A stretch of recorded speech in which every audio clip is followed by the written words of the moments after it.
Olá, bom dia, boa tarde, boa noite.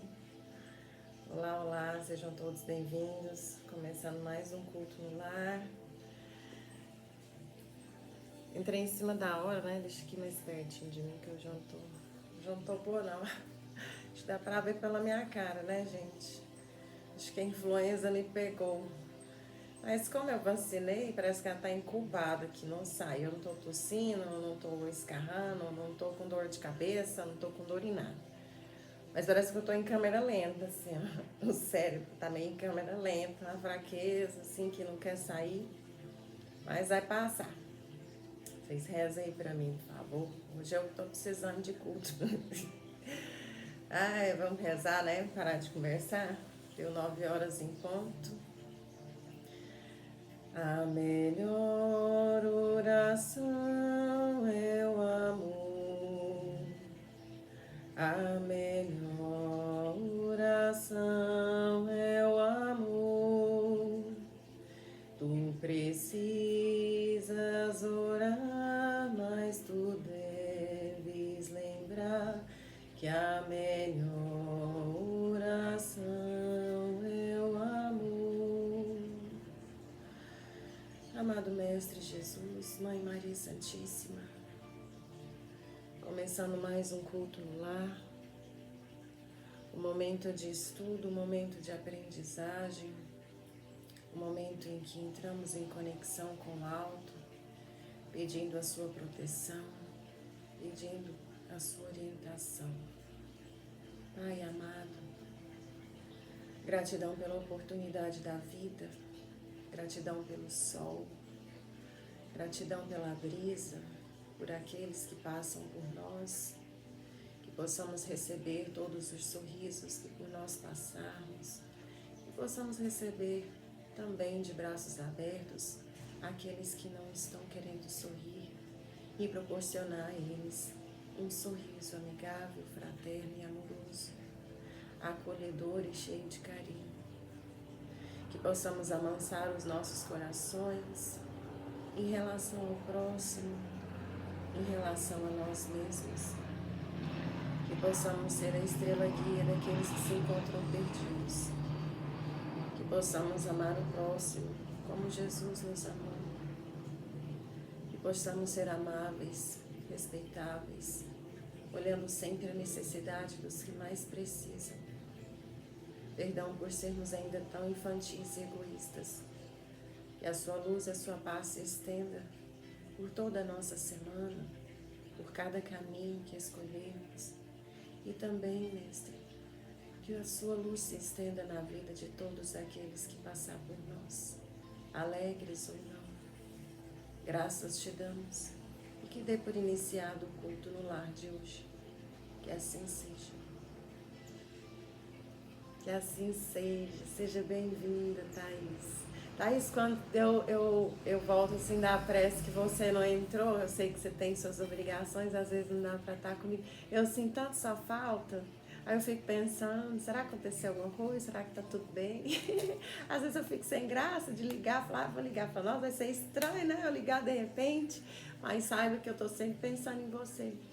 Tenho um carinho muito grande por você. Um dia é uma semana abençoada para nós. Vamos lá, então, começar? Gente, como eu tava falando, hoje eu tô mais pra lá do que pra cá, né? Dá pra ver pela minha cara de sapo, tô inchada até. Então, vocês vão perdoando que eu nem me preparei. Nós vamos estudar aqui, lembrando que a gente estudou na semana passada, tá? Então, vamos lá, capítulo 12, os superiores e os inferiores. Nós estamos no capítulo... Mentira, gente, capítulo 17. Tá vendo? Não, vocês vão me perdoando. Deixa eu ver aqui, desde o início. Sedes perfeitos. Capítulo 17. Nós estamos em os superiores e os inferiores. A autoridade, da mesma forma que a fortuna, é uma delegação da qual serão pedidas contas àquele que dela se acha investido. Não creiais que ela lhe seja dada para lhe proporcionar o vão prazer de comandar, nem assim como o creem falsamente a maioria dos poderosos da terra, como um direito, uma propriedade. Deus, entretanto, lhes prova suficientemente que não é nenhuma nem outra coisa, uma vez que lhes retira quando isso lhe apraz. Se fosse um privilégio ligado à sua pessoa, ela seria inalienável. Ninguém pode, pois, dizer que uma coisa lhe pertence, quando lhe pode ser tirada sem seu consentimento. Deus dá a autoridade a título de missão ou de prova, quando isso lhe convém, e a retira da mesma forma. Todo aquele que é depositário de autoridade, de qualquer extensão que ela seja, desde o Senhor sobre seu servo até o soberano sobre seu povo, não deve se dissimular que tem encargo de almas. Ele responderá pela boa ou má direção que tiver dado aos seus subordinados, e as faltas que estes poderão cometer, os vícios a que serão arrastados em consequência dessa direção ou de maus exemplos, recairão sobre ele, enquanto que recolherá os frutos da sua solicitude para conduzi-los ao bem. Todo homem tem na terra uma missão pequena ou grande, qualquer que seja ela, é sempre dada para o bem. É, pois, nela falseá-la em seu princípio. Se Deus pergunta ao rico: que fizeste da fortuna que deveria ser em tuas mãos uma fonte espalhando a fecundidade ao teu redor? Ele perguntará àquele que possui uma autoridade qualquer: que uso fizestes dessa autoridade? Que mal detiveste? Que progresso fizeste? Se eu te dei subordinados, não foi para fazer deles escravos da tua vontade, nem os instrumentos dóceis de teus caprichos e da tua cupidez. Eu te fiz forte e te confiei os fracos para os sustentar e os ajudar a subir até mim. O superior que está compenetrado das palavras do Cristo não despreza a nenhum daqueles que estão abaixo de si, porque sabe que as distinções sociais nada instituem diante de Deus. O Espiritismo lhe ensina que, se o obedecessem hoje, poderiam lhe comandar ou poderão lhe comandar mais tarde, e que então será tratado como os tiver tratado ele mesmo. Se o superior tem deveres a cumprir, o inferior os tem de seu lado, e não são menos sagrados. Se este último é espírita, sua consciência lhe dirá melhor ainda, que deles não está dispensado, mesmo quando o seu chefe não cumprisse os seus, porque sabe que não se deve retribuir o mal com o mal, e que as faltas de uns não autorizam as faltas de outro. Se sofre em sua posição, diz a si mesmo que sem dúvida a mereceu, porque talvez ele mesmo abusou outrora de sua autoridade e deve sentir a seu turno os inconvenientes daquilo que fez os outros sofrerem. Se está forçado a suportar essa posição, na falta de achar uma melhor, o Espiritismo lhe ensina a nela se resignar, como sendo uma prova para a sua humildade, necessária ao seu adiantamento. Sua crença o guia em sua conduta. Haja como quereria que os seus subordinados agissem com ele se fosse chefe. Por isso mesmo, é mais escrupuloso no cumprimento de suas obrigações, porque compreende que toda negligência no trabalho que lhe está confiado é um prejuízo para aquele que o remunera e a quem deve seu tempo e seus cuidados. Numa palavra, ele é solicitado pelo sentimento do dever que lhe dá sua fé e a certeza de que todo desvio do caminho reto é uma dívida que será preciso pagar cedo ou tarde. François Nicolas Madeleine, Cardeal Morlot, Paris, 1863. É muito interessante essa leitura, né? Porque a gente está vivendo num período em que a nossa cidade está parecendo uma tribo que só tem cacique, não tem índio. Todo mundo manda e ninguém obedece. Aí você fica assim, né? Onde será que vai parar? Onde existe a ordem, onde todo mundo manda e ninguém obedece. Nada será feito, né? Todo mundo se acha no direito de mandar e nunca de obedecer. E eu acho que não se trata de mandar ou obedecer.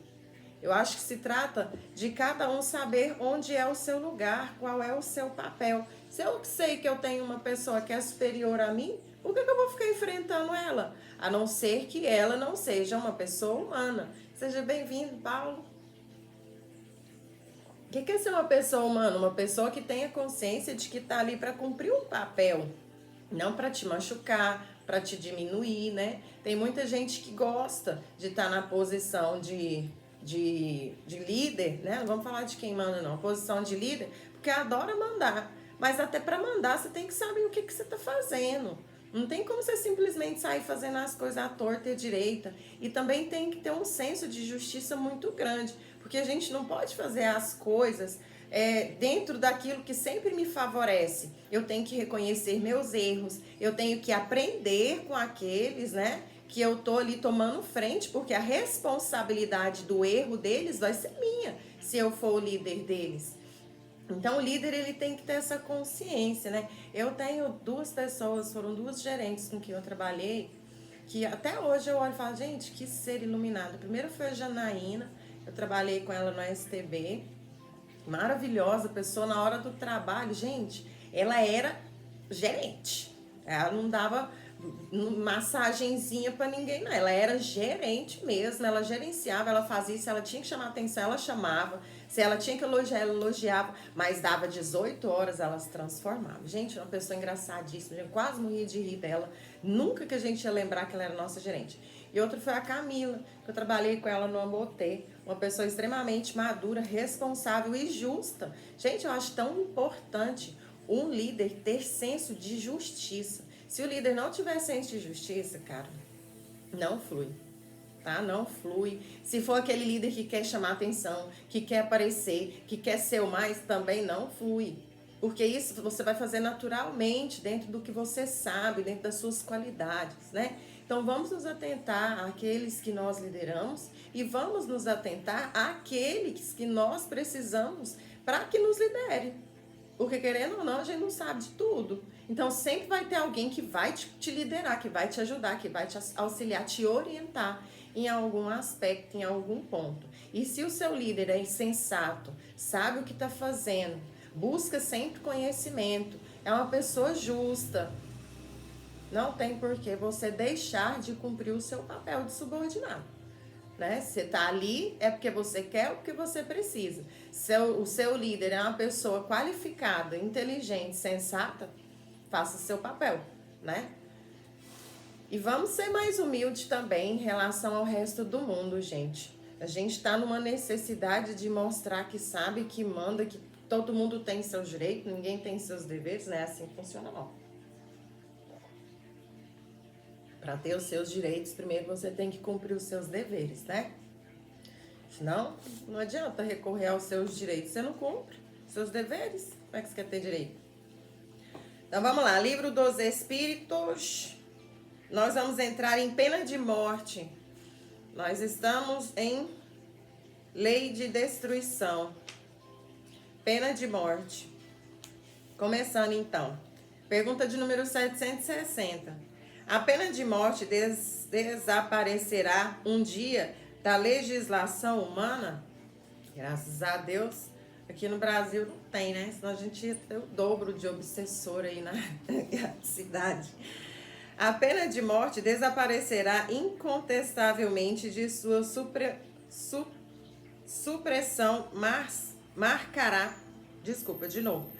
A pena de morte desaparecerá incontestavelmente e sua supressão marcará um progresso da humanidade. Quando os homens estiverem mais esclarecidos, a pena de morte será completamente abolida sobre a terra. Os homens não terão mais necessidade de serem julgados pelos homens. Falo de uma época que está ainda muito distante de nós. A gente já não está mais tão distante, não. Mas está distante um pouco. O progresso social, sem dúvida, deixa ainda muito a desejar, mas seria injusto para com a sociedade moderna se não se visse um progresso nas restrições trazidas à pena de morte entre os povos, os mais avançados, e na natureza dos crimes aos quais se limita sua aplicação.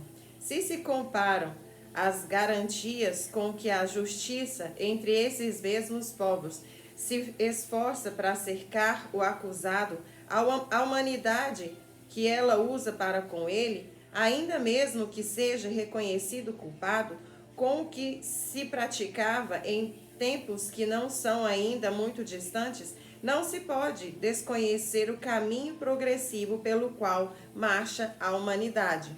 Pergunta de número 761. Perguntou Allan Kardec e os espíritos responderam. A lei... Perguntou Allan Kardec primeiro, né, gente? Estou atropelando aqui os dois.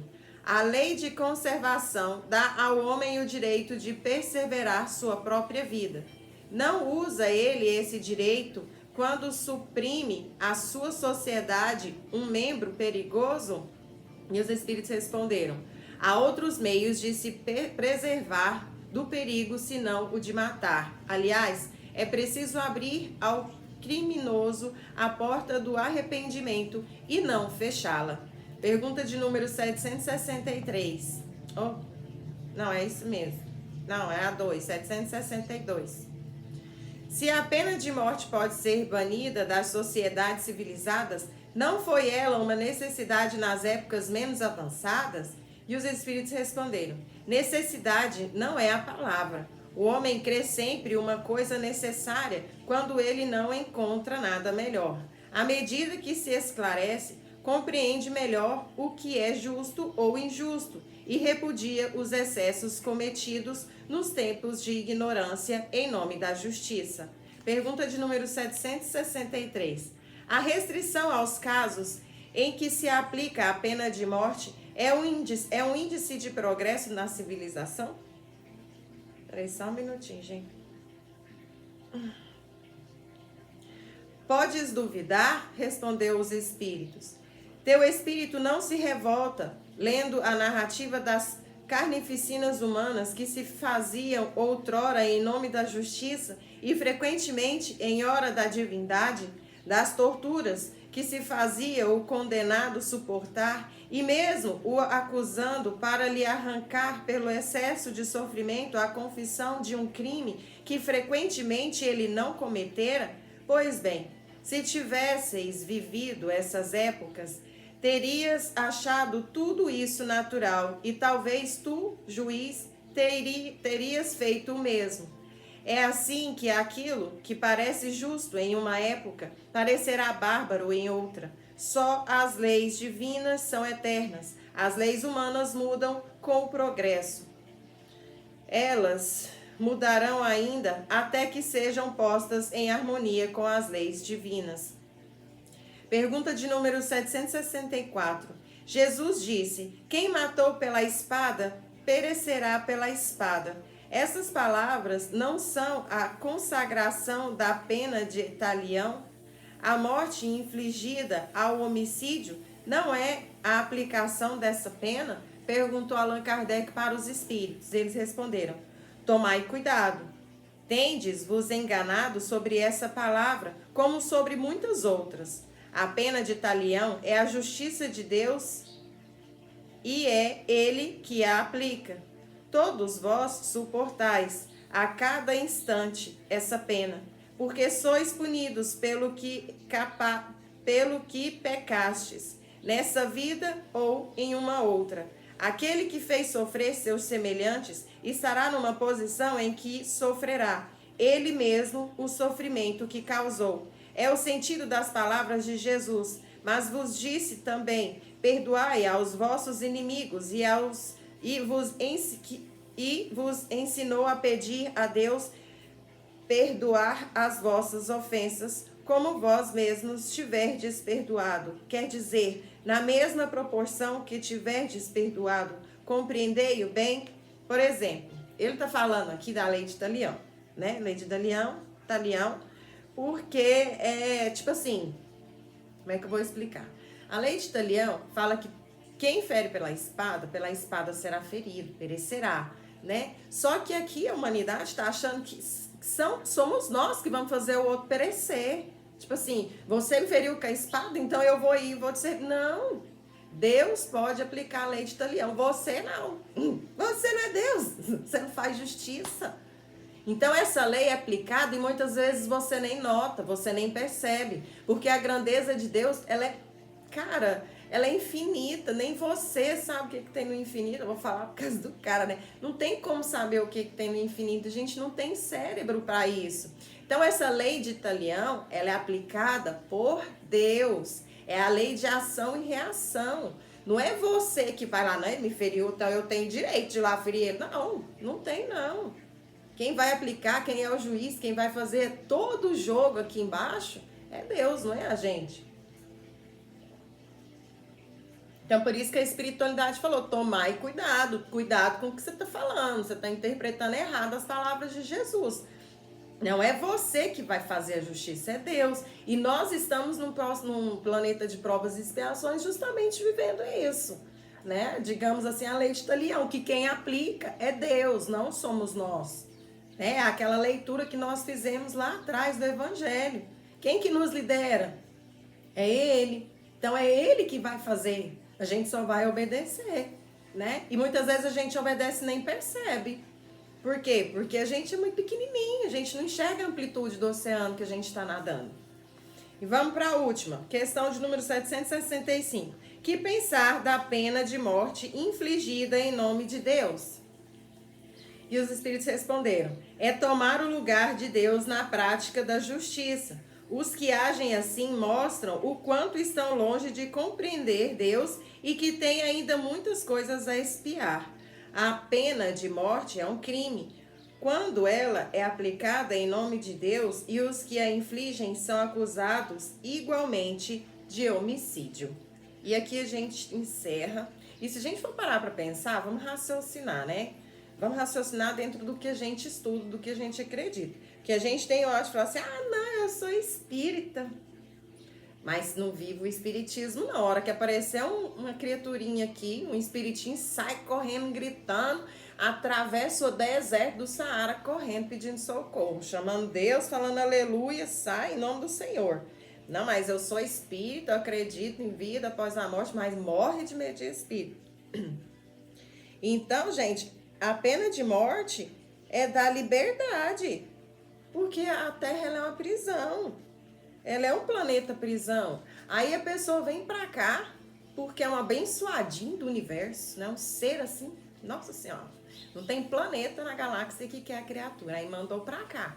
Aí chega aqui, fez, né, aquilo que não devia. Nós vamos falar o que fez por causa do horário, por causa do programa, por causa do culto. Mas fez aquilo que vocês estão imaginando aí na cabeça. Aí a gente vai e mata a criaturinha? Tem que deixar viva aqui. Porque quando você tira a vida dela, ela fica livre, ela vai para o invisível. Aí ela tem uma ação muito maior, uma amplitude de espaço para trabalhar, ferramenta, sem falar da sua falta de fé na existência. Então, por exemplo, vamos sair da pena de morte e vamos para uma situação de rixa, né? Esse povo aí que vive brigando por terra, por não sei o que lá. Aí a gente tem uma rixa, um vai lá, me machuca, o outro vem, me machuca, o outro vai. Aí eu fui lá e pá! Levei o cara de arrasto para acabar logo com essa história. Você acha que você acabou com essa história? Não, você tá dando mais poder para ele. Agora ele pode agir sobre você no invisível. Você não vai perceber, você não vai notar. E se você teve essa atitude para com ele, provavelmente você é uma pessoa que busca muito conhecimento de vida após a morte. Então, filho, você tá perdido. Eu vi um caso uma vez, não vou citar nomes nem referências, para não, porque a pessoa ainda está encarnada. Mas foi aqui, viu? Aqui na nossa cidadezinha. E eu vi que poucas pessoas perceberam. Pouquíssimas. Só quem tem um estudo bem aprofundado percebeu. Uma pessoa muito bem sucedida, uma senhora gerente de um banco, muito bonitão aqui, né? Não vou falar nome não. E ela teve um transtorno com o esposo, né? E conversa vai, conversa vem, conversa vai, conversa vem, briga vai, briga vem, piorando, pum. Levou o esposo de arrasta. Não sei por que cargas d'água, justiça, né? Absolveu, começou a levar a vida numa boa, como se estivesse ali só se protegendo. Quem sou eu para falar, né? Eu não sou juiz, não sei o que aconteceu, não estava lá, então vamos acreditar que isso aconteceu mesmo. O cara foi de arrasta porque ela estava se defendendo. Só que, como ele foi de arrasta, agora ele tá lá do outro lado e ela tá do lado de cá. O que ele começou a fazer? Um processo obsessivo, dos mais galacticais que eu já vi na vida. A mulher doutorada, pós-graduada, tudo ada que vocês podem imaginar, gerente de um banco, muita grana, muito bem sucedida, em questão de meses, a mulher se transformou. Ela parou de trabalhar, ela não conseguia mais ter um raciocínio lógico, ela não falava muita coisa com coisa, começou a virar acumuladora, gente, aquele povo que pega lixo da rua, vai levando pra dentro de casa, a casa dela muito grande, muito bonita, tem lixo assim, ó, que não cabe mais, já até passou na televisão, a situação dela, não sei se eles deram foco no histórico que teve, mas passaram na televisão e hoje a mulher se alimenta de rato, ela come, porque ela não tem condições, tem, financeira, de ir lá e resolver a vida dela se ela quiser. Ela não tem controle da mente. Vocês acham que isso é coincidência? Será que é mesmo coincidência? Que a mulher da noite pro dia foi se transformando, foi caindo. Comia caviar, agora faz churrasquinho de rato. É um caso a se pensar, né? E aí são poucas as pessoas que a gente pode chegar e falar, da família, deixa eu te falar, vou fazer um tratamento espiritual nela, vou fazer um tratamento de desobsessão. Claro, ninguém tem abertura, ninguém te dá abertura para fazer isso. E aí você fica assistindo, não sei o que você pode fazer, preste longe, né? Põe um nomezinho ali, na mesinha de tratamento, uma vez ou outra, mas não funciona, porque é um processo obsessivo muito grande, muito enraizado. Mas acontece? Acontece. Quem que perdeu nessa briga? Ela, que tá aqui presa e agora tá sendo subjugada por ele mentalmente. Então, que a gente possa pensar, antes de achar que a gente tem o direito de ir lá e, né, na vida de alguém. Então, vamos lá? Tapa na cara semanal? E se vocês olharem na internet aí, pesquisar, vocês vão saber quem é. Viu? E reza pra ela. Não vai lá só de curiosidade, não, só pra olhar, não, de olhão. Vai lá, faz prece, pega o nome, faz oração, que ela tá precisando. Então, vamos lá. Pastorino Ariston Teles, boa ideia. Leitura de número 48. Neste final de semana, programe seu... Neste final de semana. Programe seu final de semana. Veja o que você poderia realizar de novo, sem fugir à simplicidade. Talvez seja interessante sair da rotina. Pense um pouco em você mesmo. Vai surgir alguma ideia. Peça a Deus orientação, visitas oportunas, retiros necessários, reuniões. Para quem trabalha normalmente, o fim de semana não deve ser cansativo. O ideal é que haja alguma atividade capaz de trazer repouso ao seu espírito. É sempre bom evitar excessos, ainda que sob pretexto de lazer. Divirta-se aprendendo ou servindo. Todos os dias da semana oferecem ótimas oportunidades de descontração, trabalho e alegria. E que assim seja. E eu acho que isso aí pra mim, né? Outro tapa na cara, né, gente? Tem dia que eu tenho que pegar minha cara lá no chão. Mas eu entendi. É que eu tava me sentindo assim muito, como é que eu vou te dizer, muito reclusa, né? E começou a me incomodar. E aí eu comecei a perceber que quando eu voltei a sair, também começou a me incomodar, né? Parece que ela não sabe o que ela quer da vida. Mas é porque eu gosto demais da minha solitude. E aí eu comecei a sentir prazer em coisas que antes pra mim era trabalho, né? Igual mexer no meu jardim, dar um faxinão no armário da cozinha. Antigamente eu olhava e tinha que falar, né? quero fazer isso, não. Hoje já é uma terapia para mim, eu gosto, eu fico planejando, falo, nossa, esse final de semana eu quero fazer isso. E eu aprendi que é muito mais, como é que é, reconfortante, a gente descansa muito mais quando a gente faz esse tipo de trabalho para recuperar ali o nosso bem-estar, né, o nosso descansar o nosso espírito do que sair de casa. Ai, vamos sair, vamos fazer alguma coisa, vamos em algum lugar. Que muitas vezes você acha que você está recluso, não está saindo em vida. Que ótimo, porque quando você sai também não é aquilo que você pensa. E muitas vezes você não precisa de sair. Você precisa ali de momento com você, com os seus. Então, eu entendi o recado assim. Não é que eu esteja reclusa. Você não precisa sair, sair por aí. Ah, vou festar, uhul, não. Vai procurar uma coisa que descanse o seu espírito.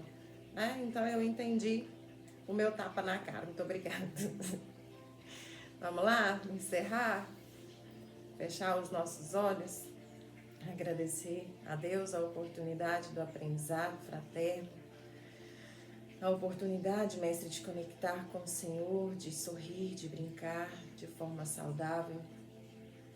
Pedir que essa frequência leve de alegria e fraternidade possa se estender por todo o planeta, que possamos ver, mestre, a beleza do diferente, que possamos amar o novo, que possamos respeitar aquilo que não conhecemos e que a sua luz possa reinar em nossas mentes e em nossos corações, para que estejamos sempre abertos para as transformações constantes do nosso planeta.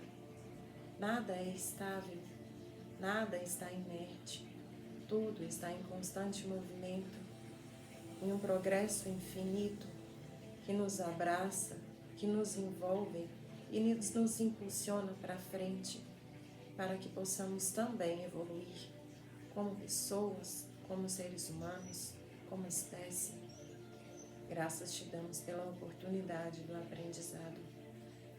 Que sua luz possa se estender a todos aqueles que ainda não sentem a delícia do aprendizado fraterno. Que eles possam encontrar também a sua luz em algum momento. E seja conosco hoje e por toda a eternidade, mestre. E que assim seja. Que assim seja. Vamos lá estudar? Ai, gente. Eu quero ficar doente, não. Acho que eu entendi como que funciona a vacina. Você não deixa de pegar, né, a doença, mas a doença não prospera. Fica incubada na sua cara.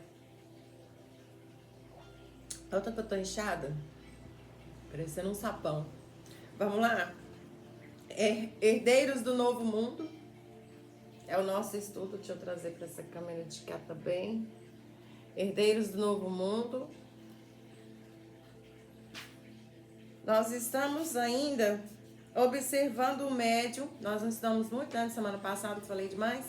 Não deu tempo de estudar tudo, não estudamos muito. E nós ainda estamos observando o médium que recebeu Bezerra de Menezes lá no trabalho mediúnico, que é o Alberto. Para que a gente possa perceber que as pessoas que também dão passividade de espíritos elevados são pessoas em processo de expiação e prova.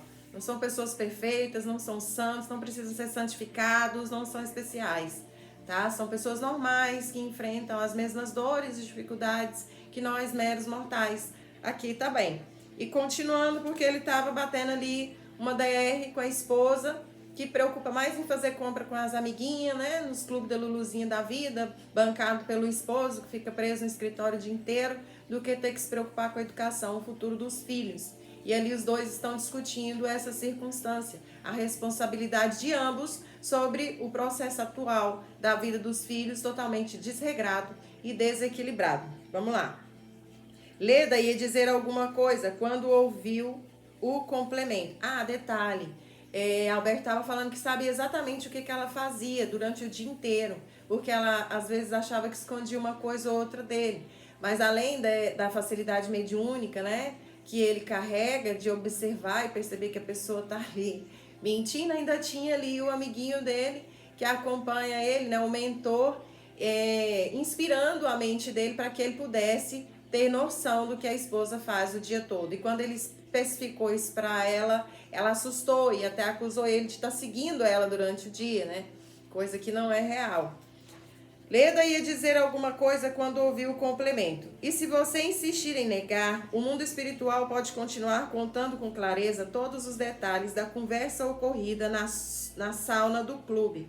O assunto masculino, as observações sobre os corpos dos rapazes, fulminada pela própria consciência, que reconhecia a precisão de todos aqueles fatos, Leda controlou-se e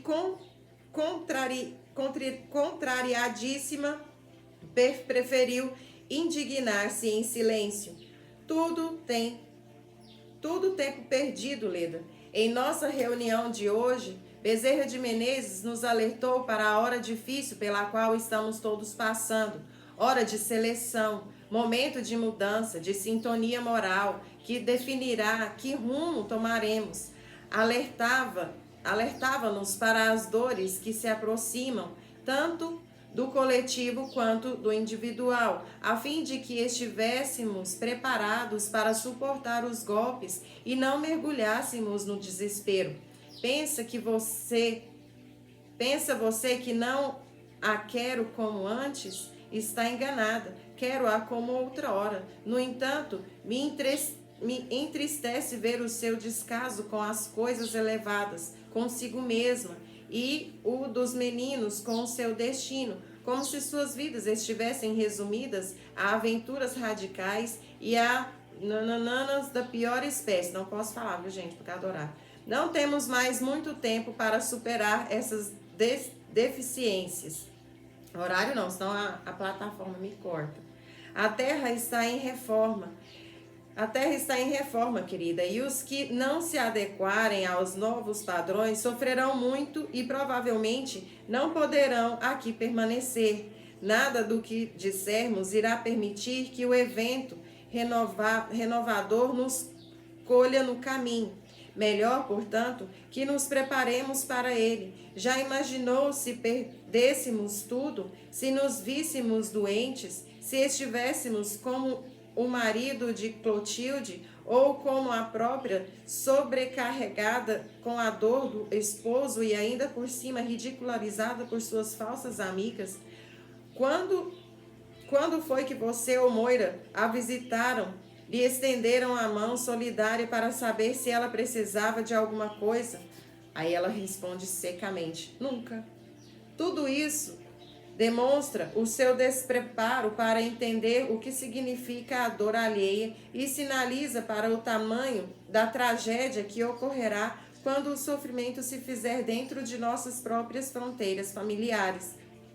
Afastando-se de Alberto, Jerônimo deu por encerrado a influência direta que exercia sobre o médium para que agora, livre dos pensamentos solicitados, pudesse restabelecer nas vibrações cerebrais, visando o descanso noturno.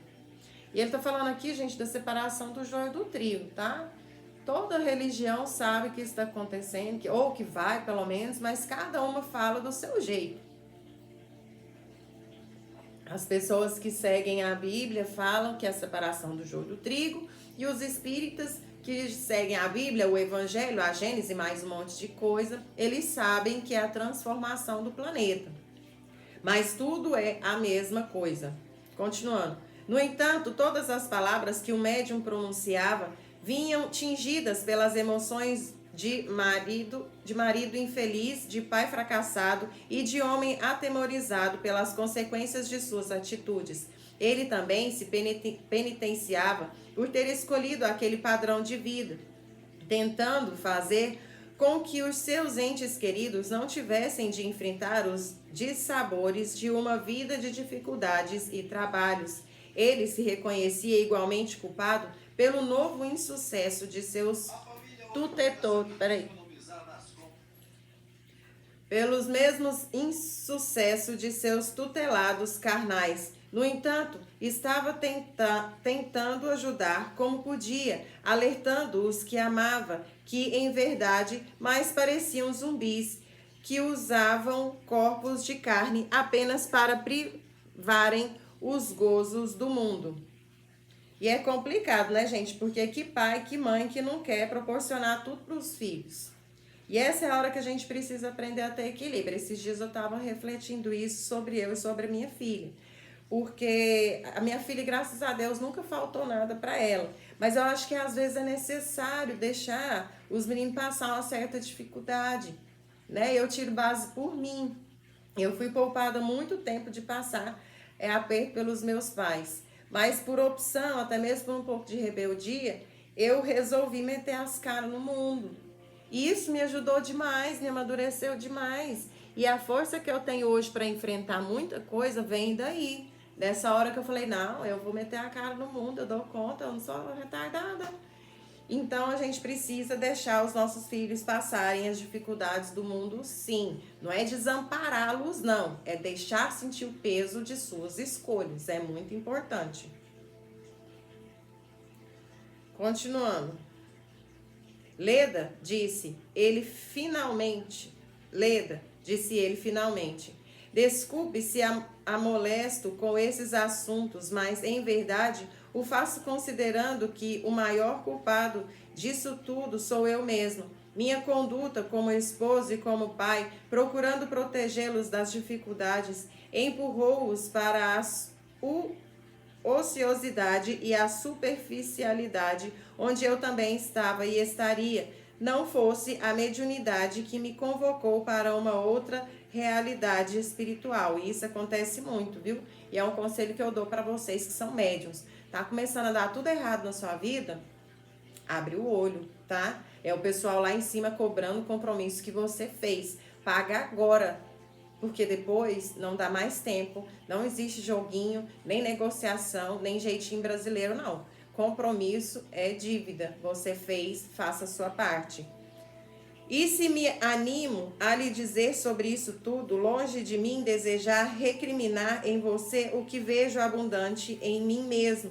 Faço por amor sincero, uma vez que a sua felicidade, que eu sempre busquei construir, significará a minha própria. E eu nunca seria venturoso, ainda que Deus me reservasse um lugar no paraíso, vendo você e os meninos em aflições atrozes. Isso acontece porque ele é responsável, de certa forma, pela situação que eles estão vivendo nessa encarnação. E o espírito sente, a gente não tem a memória, mas a gente carrega o sentimento da responsabilidade. O livro ainda vai contar o compromisso que ele criou com ela numa encarnação anterior, como que foi feito e por que hoje ele carrega a responsabilidade de corrigir o caráter moral dela. Ela tem que fazer a parte dela? Lógico que tem, né? Ninguém conserta ninguém, cada um se conserta quando quer. Mas ele precisa orientá-la, guiá-la, né? Porque ele conseguiu amadurecer a moral e ela caiu por causa dele. O tom de voz de Alberto era tão sincero e as lágrimas que lhe escorriam do rosto tão emotivas que Leda também começou a chorar. Pouca sinceridade havia em suas lágrimas, no entanto. Chorava por ser mulher e assim estar mais acostumada a liberar emoções, impulsionada pela emoção do desabafo do marido. No entanto, no seu interior, tudo o que Alberto lhe falara era atribuído à lavagem cerebral que ele estaria recebendo lá no centro espírita onde trabalhava. Deixaria que falasse, mas no fundo, a vida que mais a agradava era aquela que levava, e a amiga Moira era o modelo que ela elegera para servir de referência. Nada modificaria isso dentro dela. Alberto se acomodara para dormir, sentindo-se uma uva seca e enrugada, infeliz e decepcionado consigo mesmo. No entanto, agradecia a Deus pela oportunidade de falar à companheira e, quem sabe, plantar em seu coração uma semente que viesse a germinar em sua vida um dia, ainda que na inclemência da angústia moral, da carência material ou da enfermidade cruel. No entanto, Com os filhos, tudo estava muito mais difícil para ele. Jerônimo e Adelino estavam emocionados com o testemunho de Alberto, com a humildade de suas palavras ao reconhecer suas próprias faltas e com o seu entendimento de que, apesar de inadequadas e nocivas, as escolhas de sua esposa e filhos deveriam ser respeitadas. Envolvido pelas mãos amigas de Adelino, Alberto adormeceu, depois de secar as lágrimas copiosas que molharam seu rosto naquela noite. Ao mesmo tempo, Jerônimo impôs sua destra sobre a consciência esfogueada de Leda, que premida por tudo o que ouvira, agora era quem tinha dificuldades em dormir. No entanto, sob o influxo constante do espírito amigo, pouco mais tarde Leda se viu fora do corpo para uma nova conversa com a nobre entidade que acompanhava o esforço de Alberto na construção de um novo destino. E a gente encerra aqui esse capítulo de Alberto e começa na semana que vem falando sobre Leda. E aí eles vão mostrar como que é quando a pessoa dorme e sai do corpo e vai atrás daquilo que mais a interessa, né? No caso da Leda, são suas festas, seus momentos com suas amigas. E aí lá no plano astral não tem a camuflagem do corpo físico. As pessoas, elas são vistas como elas realmente são, né? A pessoa se acha linda e maravilhosa, mas quando ela é vista de fora, naquela faixa vibratória que ela tá imersa, ela parece uma bruxa velha, enrugada, um monstro, um The Walking Dead, tá? E é assim com todo mundo. Dormiu, vai atrás do que interessa. Eu tive um sonho tão estranho, assim, assim. Então, você pensa no que você estava pensando antes de dormir e me conta se, no caso, uma coisa ali com a outra, se a frequência que você estava vibrando foi que não te levou para um lugar assim. Beleza? Gente, ó, vamos encerrar por aqui que eu já passei do meu tempo. Um beijo no coração de vocês, Thaís. Todos os beijos do mundo para você. Um abraço bem apertado, caloroso. Sinta-se abraçado, tá? Fica com Deus, até semana que vem. Muito obrigada por ter ficado aqui comigo. E gratidão a todos vocês, tanto dessa plataforma quanto nessa plataforma, por estar acompanhando aí. Espero que estejam compreendendo e aplicando na vida de vocês. Muito, muito obrigada. Gratidão, gratidão. E até a próxima, gente. Tchau, tchau.